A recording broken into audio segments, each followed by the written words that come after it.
जी, अस्सलाम वालेकुम। कैसे हैं आप सब ठीक हैं? जी, हम आपका कैफ 2 डिस्कस कर रहे हैं टैक्स प्रैक्टिसेस। ये हमारा आज 5th लेक्चर है। इससे पहले 4 लेक्चर्स में हम आपका टैक्स ईयर डिस्कस कर चुके हैं। नॉर्मल टैक्स ईयर क्या होता है, स्पेशल टैक्स ईयर क्या होता है, ट्रांजिशनल टैक्स ईयर क्या होता है एंड अगर आपने टैक्स ईयर चेंज करना है, आपने नॉर्मल टू स्पेशल में जाना है या स्पेशल टू नॉर्मल में आना है, उसके क्या प्रोसीजर्स हैं। एंड हमने उसकी इलस्ट्रेशंस भी सारी साथ में देखी थी कि हम किस तरह से हमारा टैक्स ईयर अगर हो तो हमने उसको किस तरह से डिनोट करना है, नेम देना है। फिर हमने पर्सन को डिस्कस किया कि पर्सन क्या होता है। पर्सन इंडिविजुअल होता है, पर्सन आपकी एओपी होती है, पर्सन आपकी कंपनी होती है, पर्सन आपकी फेडरल गवर्नमेंट होती है, आपकी फॉरेन गवर्नमेंट होती है या कोई फॉरेन ऑर्गेनाइजेशन होती है। फिर हमने देखा कि कंपनी में फर्दर हमने पढ़ा पब्लिक कंपनी क्या होती है, स्मॉल कंपनी क्या होती है, नॉन प्रॉफिट ऑर्गेनाइजेशन क्या होती है। तो ये सारी चीजें डिस्कस कर चुके हैं और विद प्रैक्टिकल एग्जांपल्स हमने सारे सिनेरियोज भी डिस्कस किए थे ताकि जो हमारे कॉन्सेप्ट्स हैं, अगर कोई सिनेरियो आता है तो हम उसको भी एड्रेस कर लें।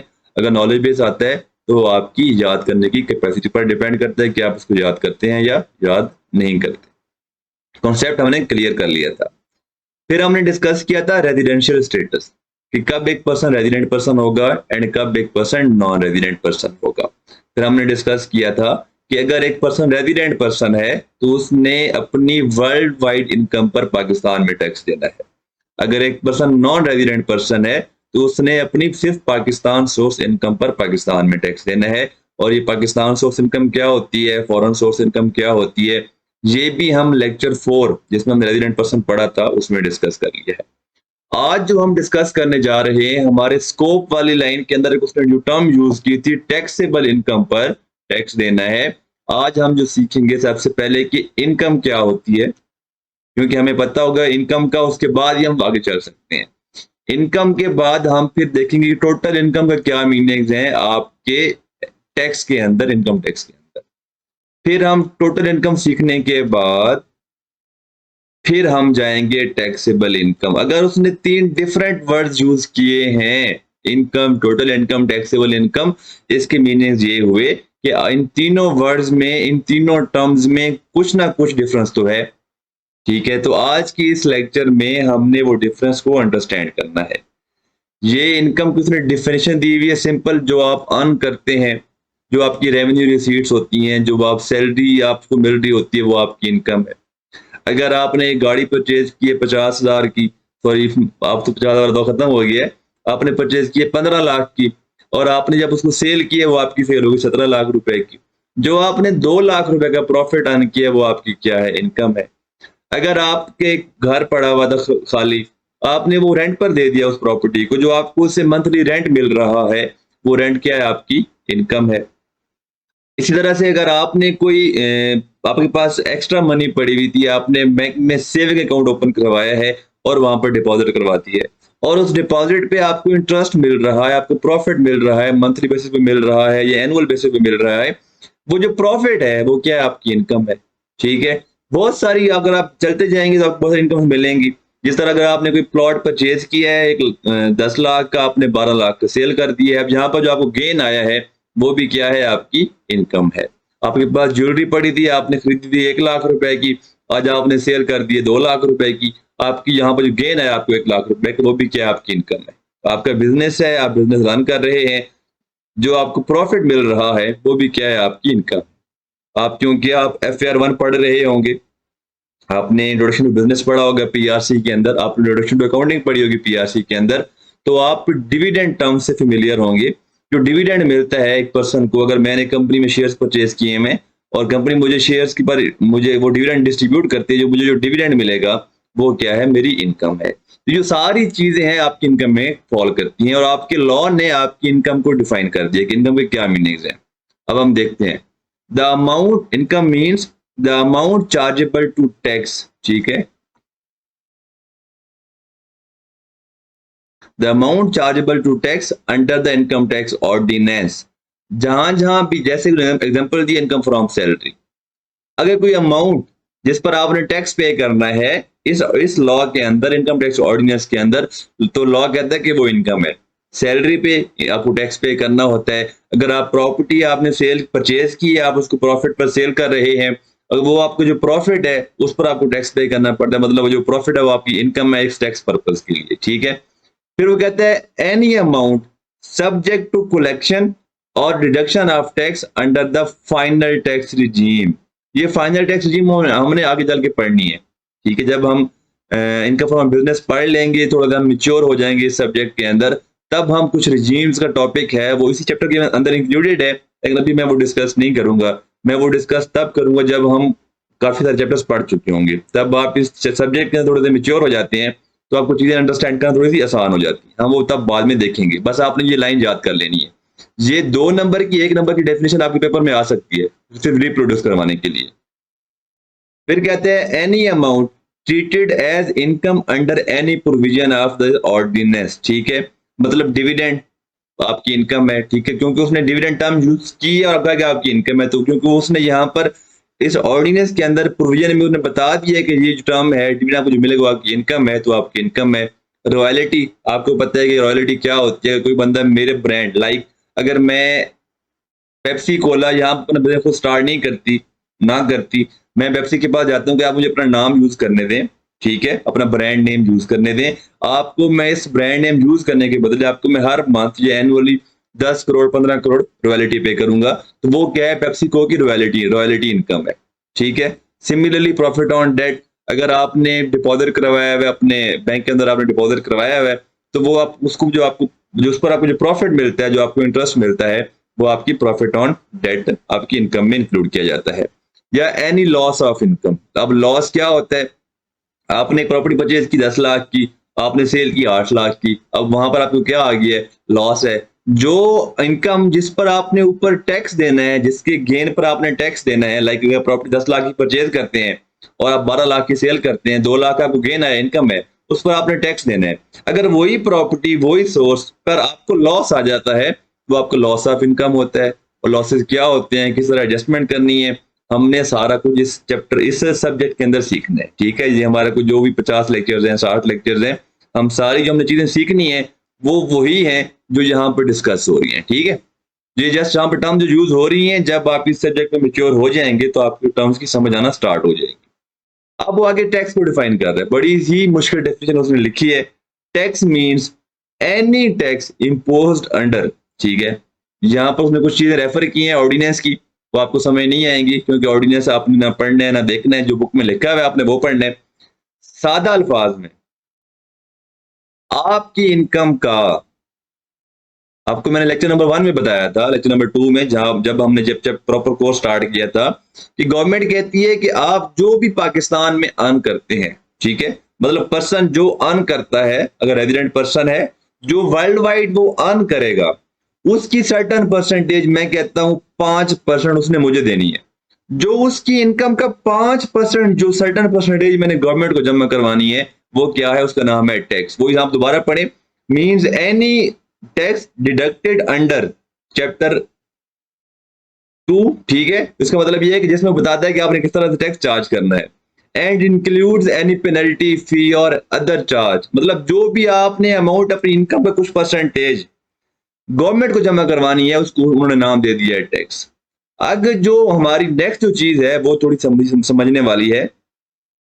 हमने इनकम तो पढ़ ली, अब जो आपका इनकम टैक्स ऑर्डिनेंस है, जो आपका इनकम टैक्स ऑर्डिनेंस है, वो कहते हैं कि जो इनकम तो आपने समझ ली, इनकम में ये चीज इंक्लूडेड है, वो फर्दर मेरी इनकम को डिवाइड करता है 5 हिस्सों में। वो कहते हैं कि अगर आप जॉब कर रहे हैं और आपका एम्प्लॉयर जो आपको एक पेमेंट कर रहा है, जिसको हम सैलरी कहते हैं, वो होगी, उसने उसको 5 हेड में डिवाइड किया पूरी इनकम को। एक हेड है मेरा इनकम फ्रॉम सैलरी, मीन अगर मैं जॉब करके जो मुझे वहां से जो भी चीज मिल रही होगी अपने एम्प्लॉयर की तरफ से, वो सारी की सारी चीजें मेरी इनकम फ्रॉम सैलरी में फॉल करेंगी। मैं उन सब को इनकम फ्रॉम सैलरी में इंक्लूड करूंगा।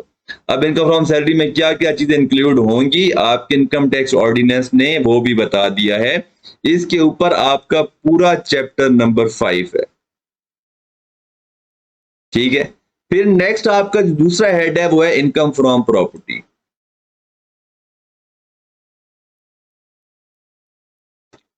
लॉ कहता है, ठीक है, लॉ कहता है कि अगर आप अपनी इमूवेबल प्रॉपर्टी को रेंट पर देते हैं और उस इमूवेबल प्रॉपर्टी से जो आपको रेंट मिलता है, वो जितना भी रेंट होगा वो आप कहेंगे उसको इनकम टैक्स पर्पज के लिए आप उसको कहेंगे income from property. I think आपकी बुक का चैप्टर नंबर 6 या 7 है, वो इनकम फ्रॉम प्रॉपर्टी को डील करता है। इस रेंट के अलावा कुछ चीजें और भी आपकी इनकम फ्रॉम प्रॉपर्टी में वो इंक्लूड करता है। अब जब हम इस चैप्टर को पढ़ेंगे हम डिटेल में डिस्कस कर लेंगे। अभी तक जो आपको समझ आनी चाहिए वो ये है कि अगर मेरी ऑनरशिप में इमूवेबल प्रॉपर्टी है, इमूवेबल प्रॉपर्टी लैंड भी हो सकता है, बिल्डिंग भी हो सकती है, ये दोनों ही हो सकती है। अगर मैं वो रेंट पर देता हूं, मुझे जो रेंट मिलेगा वो मेरी बनेगी इनकम फ्रॉम प्रॉपर्टी। इनकम तो है, इनकम में जब फर्दर मैं कैटेगरी में जाऊंगा तो वो इनकम फ्रॉम प्रॉपर्टी में फॉल करेगी। फिर वो कहता है इनकम फ्रॉम बिजनेस। बिजनेस का तो आपको अच्छी तरह से पता है, आप FR1 पढ़ रहे हैं, आपने इससे पहले इंट्रोडक्शन टू अकाउंटिंग पढ़ी होगी। जो बिजनेस इनकम होगी, अगर मेरा एक बिजनेस है, मैं सैलरी भी मैं एम्प्लॉय भी हूं और पार्ट टाइम मेरा एक बिजनेस भी है, जो मुझे सैलरी मिलेगी वो मेरी कहां पर जाएगी, इनकम फ्रॉम सैलरी में जाएगी। ठीक है, और जो मेरे पार्ट टाइम बिजनेस के जो मेरे प्रॉफिट्स होंगे वो किस हेड में फॉल करेंगे, इनकम फ्रॉम बिजनेस में फॉल करेंगे। ठीक है, जो आपका फोर्थ हेड ऑफ इनकम है वो है इनकम फ्रॉम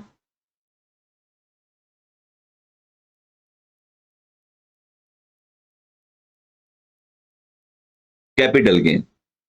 इसमें वो कहता है कि कैपिटल गेन का क्या मतलब है, वो जब हम ये चैप्टर पढ़ेंगे, चैप्टर 9 के 10 है, ठीक है, उसमें मैं एग्जांपल देता हूं। वो कहता है कि अगर आप इमूवेबल प्रॉपर्टी को सेल करते हैं, अब देखें यहां पर डिफरेंस देखें, छोटा सा स्टार्टिंग पे आपको थोड़ा बता देता हूं।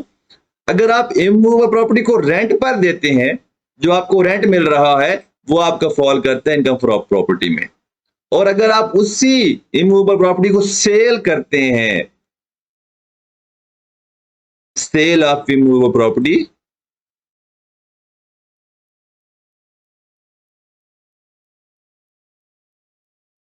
तो उस शेयर पर आपको गेन आएगा जो, वो आपका फॉल करेगा कैपिटल गेन के हेड के अंदर। ठीक है, अगर आपने किसी कंपनी के शेयर्स परचेज किए हुए, अगर आप जो शेयर्स आप जो सेल करेंगे, ठीक है, उस सेल करने में जो आपको गेन या लॉस आएगा वो कहां पर आएगा, आपका कैपिटल गेन वाले हेड में आएगा। इसके अलावा अगर आपके पास ज्वेलरी पड़ी हुई है, ठीक है, अगर आप ज्वेलरी को सेल करते हैं तो उस सेल पर जो आपको गेन आएगा वो आपका, या लॉस आएगा वो आपका कहां फॉल करेगा, कैपिटल गेन के हेड में फॉल करेगा। अब आपका हम आ जाते हैं पांचवा हेड कौन सा है। अब लॉ ने पहले चार हेड्स उन्हें बता दिए और ये भी बता दिया कि इनके अंदर कौन कौन सी इनकम्स आएंगी। जो जो सी इनकम उसने वहां पर क्लासिफाई कर ली, वहां पर सिर्फ वही इनकम्स आएंगी। ठीक है, अगर कोई और इनकम है, अब इनकम फ्रॉम सैलरी में मुझे पता है कि जो चीज मुझे एम्प्लॉयर से मिलेगी वो इनकम फ्रॉम सैलरी में जाएगी। इनकम फ्रॉम प्रॉपर्टी में उसने बता दिया है कि जो मुझे इमूवेबल प्रॉपर्टी जो मुझे गेन आएगा, ठीक है, सॉरी, जो मुझे रेंट मिलेगा वो मेरा कहां पर जाएगा, इनकम फ्रॉम प्रॉपर्टी में जाएगा। अब मुझे उसने बता दिया है कि जो मेरी बिजनेस है, आपको पता है बिजनेस क्या होता है, मैं प्रोडक्ट्स परचेज करता हूँ, आगे सेल करता हूँ, जब मैन्युफैक्चर करता हूँ आगे सेल करता हूँ, जब मैं सर्विस प्रोवाइड करता हूँ, ठीक है, सारे मेरे एक्सपेंसेस भी इनकर हो रहे होते हैं, उससे जो मुझे नेट प्रॉफिट आएगा वो कहां पर जाएगा, इनकम फ्रॉम बिजनेस में जाएगा। अब उसने बता दिया है कि इनकम फ्रॉम कैपिटल गेन में क्या जाएगा। अगर इसके अलावा मेरी कोई और इनकम होती है, ठीक है, अब ऊपर चारों में इंक्लूडेड नहीं है, तो उसने पांचवा हेड बना दिया, इनकम फ्रॉम अदर सोर्स। वो कहते हैं कि अगर कोई ऐसी इनकम है जो मैंने ऊपर वाले चार हेड्स में कवर नहीं की, तो वो कहां पर फॉल कर जाएगी, इनकम फ्रॉम अदर सोर्स में फॉल कर जाएगी। फॉर एग्जांपल कौन सी इनकम उसने ऊपर डिस्कस नहीं की, प्रॉफिट ऑन डेट। अब प्रॉफिट ऑन डेट, अगर मेरे पास एक पैसे पड़े थे मैंने बैंक में डिपॉजिट करवा दिए, उसमें अगर मुझे प्रॉफिट मिल रहा है, इंटरेस्ट मिल रहा है, क्या वो मेरी सैलरी इनकम है, बिल्कुल भी नहीं है। क्या वो मेरी बिजनेस इनकम है, नहीं, मेरा तो बिजनेस है ही नहीं। ठीक है, क्या मेरी ये कैपिटल गेन इनकम है, नहीं, कैपिटल गेन इनकम भी नहीं है। उन्होंने बता दिया कि प्रॉपर्टी की सेल पर, शेयर्स की सेल पर, ज्वेलरी की सेल पर अगर मुझे गेन है वो कहां पर जाएगा, कैपिटल गेन में जाएगा। प्रॉफिट ऑन डेट वो भी नहीं है, तो ये कहां पर जाएगा, इनकम फ्रॉम अदर सोर्स में जाएगा। ठीक है, इसी तरह रॉयल्टी इनकम, अभी हमने बात की थी पेप्सी कोक, क्या पेप्सी कोक का जो बिजनेस है क्या है? पेप्सी मैन बनाना, मार्केट में सेल करना। अगर वो किसी को अपना ब्रांड नेम दे देती है यूज करने के लिए, ठीक है, उसकी अगर रॉयल्टी लेती है, क्या वो उसकी बिजनेस इनकम है? नहीं है। उसकी क्या इनकम है? उसकी अदर सोर्स इनकम है। अब नेक्स्ट आपके पास यहां पर आ जाता है कि अगर आपने कुछ और टर्म इसके अंदर हैं, मैं आपको यहां पर बता दूं, और इसमें क्या आ जाता है कि अगर आपने कोई किसी कंपनी में शेयर्स परचेज किए हुए, अब शेयर्स की सेल पर जो गेन आएगा वो कहां पर जाएगा? कैपिटल गेन में जाएगा। अगर आपको उन शेयर्स पर आपको डिविडेंड मिलता है, वो आपका डिविडेंड क्या होगा?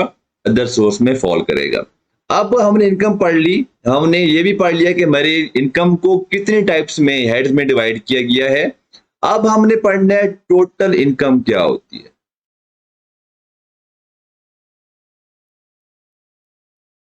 टोटल इनकम, जब मैं इनकम फ्रॉम सैलरी, मतलब मैं कहता हूं 100 रुपए, इनकम फ्रॉम बिजनेस कहता हूं 20 रुपए, इनकम फ्रॉम प्रॉपर्टी मैं कहता हूं 30 रुपए, इनकम फ्रॉम कैपिटल गेन मैं कहता हूं 30 रुपए। मेरे पास अदर सोर्स है, वो कितनी है? मैं कहता हूं मेरे पास वो है 40 रुपए। जब मैं इन सब को ऐड कर दूंगा तो मेरे पास क्या आ जाएगी? टोटल इनकम आ जाएगी। हमने आगे हर हेड के ऊपर अलग अलग चैप्टर है। एक चैप्टर इसके ऊपर है, बिजनेस के 2 चैप्टर हैं, ठीक है, प्रॉपर्टी का 1 चैप्टर है, कैपिटल गेन का 1 चैप्टर है, सदर सोर्स का 1 चैप्टर है। हमने आगे इनके ऊपर 6 चैप्टर्स पढ़ने हैं जहां पर हमने ये इनकम कैलकुलेट करना सीखनी है, ठीक है। तो भी आपको शायद समझ ना आ रही हो भाई किस तरह कैलकुलेट की है, किस तरह करनी है, हम आगे चल के सीखेंगे। अभी सिर्फ आपने ये समझना है इनकम क्या है, हेड्स ऑफ इनकम क्या है, टोटल इनकम क्या है। इसके बाद हम पढ़ेंगे टैक्सेबल इनकम, ठीक है। इसके हमने ये देखना है कि टोटल इनकम से टैक्सेबल इनकम पर हम किस तरह जाएंगे, हमने क्या क्या चीजें लेस करनी है कि हम टैक्सेबल इनकम तक जाएंगे, और जो जो चीजें हम लेस करेंगे आज के लेक्चर में, आज नहीं पढ़ेंगे, वो किस तरह कैलकुलेट करनी है वो भी हम आगे चल के डिस्कस करेंगे। टोटल इनकम मेरी यहां पर बन गई आपकी 120, 180, 220, जी 220 बन गई। ये मेरी क्या है? Total income. जब मैं अपने सारे हेड्स ऑफ इनकम की, पांचों के पांचों हेड ऑफ इनकम की इनकम को मैं ऐड कर देता हूं, क्लब कर देता हूं, तो उसे मैं क्या कहता हूं? टोटल इनकम कहता हूं। अब हमने क्या पढ़ना है? अब हमने पढ़ना है कि मैंने टोटल इनकम से क्या पर जाना है? टैक्सेबल इनकम पर जाना है।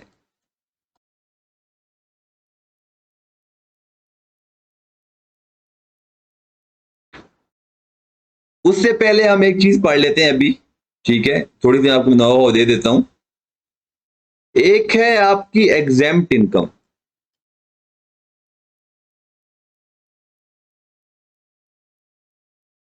अब टोटल इनकम जो आपकी है वो आगे 2 कैटेगरी में डिवाइड होती है, exempt income and taxable income. अब टैक्सेबल इनकम वो है जिस इनकम पर आपने गवर्नमेंट को टैक्स देना है। एग्जेम्प्ट इनकम वो है, वो आप है आपकी इनकम, लॉ कहता है ये आपकी इनकम है, लेकिन इस इनकम पर मैं आपसे कोई भी टैक्स नहीं लूंगा।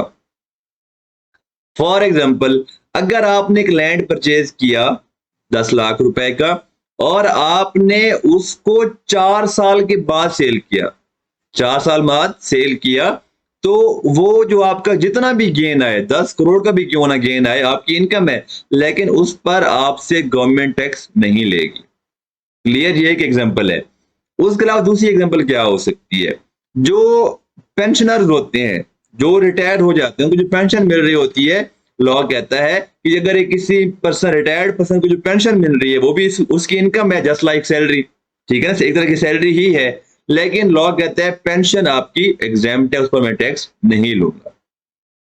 तो मुझे कैलकुलेट कौन सी इनकम करनी है? टैक्सेबल इनकम कैलकुलेट करनी है। तो मुझे टोटल इनकम में से क्या लेस करना चाहिए? सबसे पहले मुझे वो वाली इनकम लेस करनी चाहिए जिस पर गवर्नमेंट ने कहा है कि इस इनकम पर मैं टैक्स नहीं लूंगा, ठीक है। जब टोटल इनकम में से मैं एग्जेम्प्ट इनकम लेस कर लूंगा, ठीक है, मेरे पास क्या आ जाएगी, टैक्सेबल इनकम आ जानी चाहिए थी। लेकिन अभी एक और चीज रहती जो हमने यहां पर लेस करनी है। अब लॉ ने, आपके इनकम टैक्स ऑर्डिनेंस ने कुछ चीजें बता दी हैं, कुछ चीजें बता दी हैं नाम लेकर, उनको डिफाइन भी कर दिए कि अगर आप ये खर्चे करेंगे अपने पूरे साल में, तो वो भी आप, हालांकि वो भी आप अपनी इनकम में से लेस कर सकते करेंगे, उसके बाद आपके पास टैक्सेबल इनकम आ जाएगी।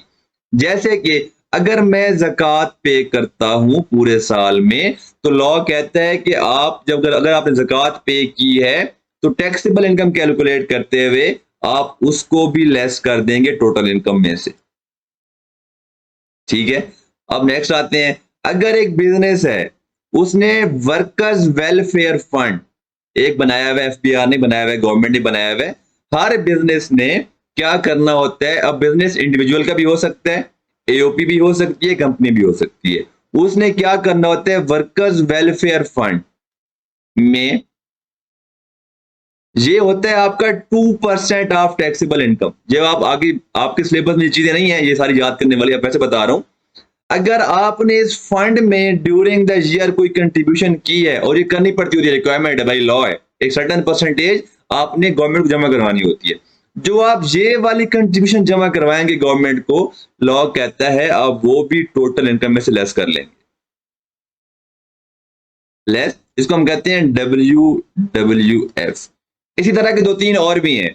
जो ये चार पांच एक्सपेंसेस हैं, जो आपके एक्सपेंडिचर्स हैं, इनको लॉ नाम देता है, आप आगे जाके वर्ड यूज करेंगे, इनको जो नाम देता है लॉ, इनको ज़कात, welfare fund, profit on debt. Profit on debt कौन सा वाला हम आगे जाके डिस्कस करेंगे। बच्चों की एजुकेशन फीस जो आप पे करते हैं वो भी इसमें फॉल करती है, ठीक है। इसको हम कहते हैं डिडक्टेबल अलाउंसेस,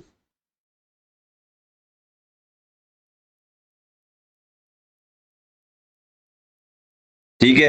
मीन क्या हुआ कि आप टोटल इनकम में से एग्जेम्प्ट इनकम लेस करेंगे, इसमें से आप डिडक्टेबल अलाउंसेस लेस करेंगे,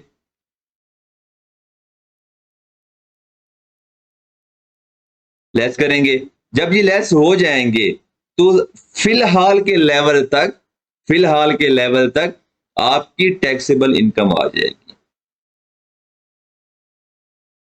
टैक्सेबल इनकम आ जाएगी।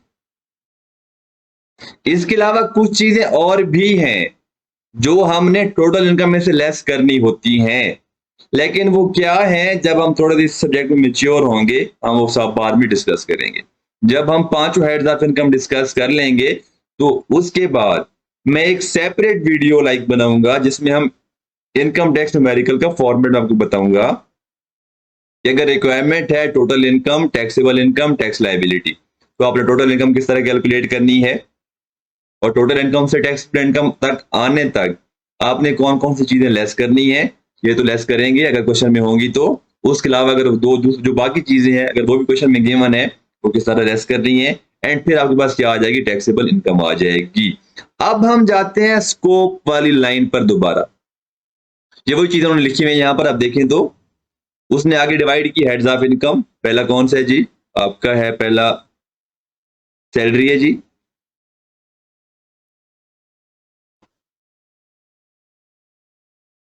ठीक है। फिर आपका प्रॉपर्टी है, फिर आपका बिजनेस है, फिर कैपिटल गेन है, एंड फिर अदर सोर्स है। अगर हम नीचे जाएं, उसने वही चीजें की हैं जो हमने अभी ऊपर डिस्कस की हैं। वो क्या है, वो कहता है कि सबसे पहले आपके पास क्या आ जाएंगी, आपकी चार्जेबल टू टैक्स आ जाएंगी, ठीक है। और ये उसने आपको बताया कि आपने किसी पार्टिकुलर हेड में इनकम किस तरह कैलकुलेट करनी है। ये भी चीज मैंने स्किप की है, क्योंकि हम जब हर चैप्टर सेपरेट सेपरेट पढ़ रहे होंगे, सैलरी इनकम कैलकुलेट करने के अपने रूल्स हैं, अदर सोर्स के अपने रूल्स हैं, कैपिटल गेन के अपने रूल्स हैं, ठीक है। हम हर चैप्टर में चीजें डिस्कस करेंगे, तभी यहां पर ये चीज मैंने इग्नोर कर दी है।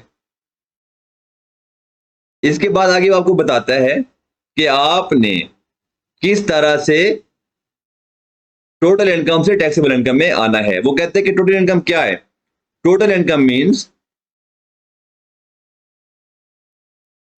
of a person for a tax shall be the sum of the following person's income under all head of income for the tax year, ठीक है, and person income exempt from tax for that tax year under any of the provision of income tax ordinance. जब आप total income calculate करेंगे तो उसमें आपकी exempt income भी शामिल होगी जिस पर आपने टैक्स पे नहीं करना। लेकिन जब आप टैक्सेबल इनकम पर आएंगे तब आपने क्या करना है, वो कहता है आपने इस तरह कैलकुलेट करना है, total income other than exempt income. ठीक है, मीन आप टोटल में से नीचे एग्जाम्प्ट लेस कर देंगे, उसके बाद आप क्या लेस करेंगे, डिडक्टेबल अलाउंसेस लेस करेंगे। ठीक है, तो आपके पास क्या आ जाएगी, टैक्सेबल इनकम आ जाएगी। अब हम जाते हैं आपका जो है स्कोप पैराग्राफ जो हमने पढ़ा था, ये रहा। वो कहते हैं इनकम टैक्स, इनकम टैक्स क्या होता है हम ऑलरेडी पढ़ चुके हैं, shall be imposed for each tax year. Tax year क्या होता है, normal tax year, special tax year, transitional tax year, ये डिपेंड करता है क्वेश्चन में क्या चीज गिवन है या पर्सन का कौन सा टैक्स ईयर है। ऑन एवरी पर्सन, ठीक है, एवरी पर्सन पे आगे देखेंगे रेजिडेंट पर्सन है, नॉन रेजिडेंट पर्सन है। रेजिडेंट पर्सन के लिए और रूल्स हैं, नॉन रेजिडेंट के लिए और चीजें हैं। ठीक है, जब हम ये थोड़े मेच्योर होते जा रहे हैं, जब मैंने पहले दिन ये लाइन पढ़ी थी मैंने ये बातें नहीं की थी। आज मैं क्यों कर रहा हूं, क्योंकि हम ये पर्सन की चीजें डिटेल में डिस्कस कर चुके हैं। हु हैज टैक्सेबल इनकम, उसने टैक्स किस पर देना है, टैक्सेबल इनकम पर देना है as per the applicable tax rates. अब जो हमारी चीज रह गई है वो हमने देखना है कि हमने टैक्सेबल इनकम पर किस तरह से टैक्स रेट्स अप्लाई करने हैं, एंड हमने अपनी टैक्स पेबल, जो टैक्स हमने गवर्नमेंट को जमा करवाना है, हमने किस तरह से कैलकुलेट करना है। अब हम ये देखते हैं कि डिडक्टेबल जो अलाउंसेज हैं जो हमने ऊपर डिस्कशन की थी वो कौन कौन से हैं। ज़कात है जी आपका, ठीक है, वर्कर्स वेलफेयर फंड है आपका, ये आपका, उसके बाद आपका WPF वर्कर्स पार्टिसिपेशन फंड है आपका, फिर आपका नीचे आ जाता है प्रॉफिट ऑन डेट है आपका। ये किस तरह होगा हम सारा डिस्कस करेंगे बाद में जाके। एंड नेक्स्ट आपका है, अगर एक पर्सन ने, इंडिविजुअल है, उसने एजुकेशनल एक्सपेंसेस दिए हैं तो अपने बच्चों के, तो वो क्या किस तरह से डिडक्टेबल अलाउंस क्लेम कर सकता है, हम जाके डिस्कस करेंगे। अब आपने पढ़ने का तरीका सीखना है लॉ को। अब यहां पर देखिए वो कह रहा है एवरी इंडिविजुअल, ये जो डिडक्टेबल अलाउंस है सिर्फ अवेलेबल है इंडिविजुअल को। यहां पर भी ये कह रहा है एवरी इंडिविजुअल, ठीक है। ऊपर जाए कह रहा है ए पर्सन, ए पर्सन मतलब ये वाला जो है ये इंडिविजुअल, एओपी एंड कंपनी तीनों के लिए है। ये वाला सिर्फ इंडिविजुअल के लिए है, ये वाला भी सिर्फ किसके लिए है, इंडिविजुअल के लिए है। तो इस तरह से आपने क्या करना है, टेक्स्ट को पढ़ना सीखना है। जब आप कोई भी लाइन पढ़े तो आपने देखना है कि क्या टर्म यूज कर रहा है वो। ये वाला भी पर्सन के लिए है, मीन सारों के लिए, इंडिविजुअल भी है, एओपी भी है, कंपनी भी है, और ये वाला भी सारों के लिए, यहां पर भी पर्सन कह रहा है, mean individual, AOP and company. Clear, इस तरह से आपने लॉ को पढ़ना सीखना है। जब बाकी ये किस तरह हमने चीजें करनी है हम 1 by 1 डिस्कस करेंगे। नेक्स्ट लेक्चर में हम क्या डिस्कस करेंगे कि हमने किस तरह से रेट्स को अप्लाई करना है, एप्लीकेबिलिटी ऑफ टैक्स रेट्स, जिसको हमने अप्लाई करके इनकम टैक्स और इनकम टैक्स पेएबल हमारा बनेगा, हमने वो कैलकुलेट करना है। तब तक के लिए अल्लाह हाफिज, थैंक यू सो मच। अगर आपका कोई भी क्वेश्चन हो तो आप मुझसे क्या कर सकते हैं, कमेंट्स में भी पूछ सकते हैं।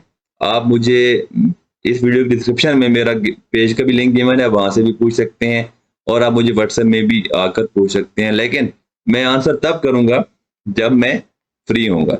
जी थैंक यू सो मच।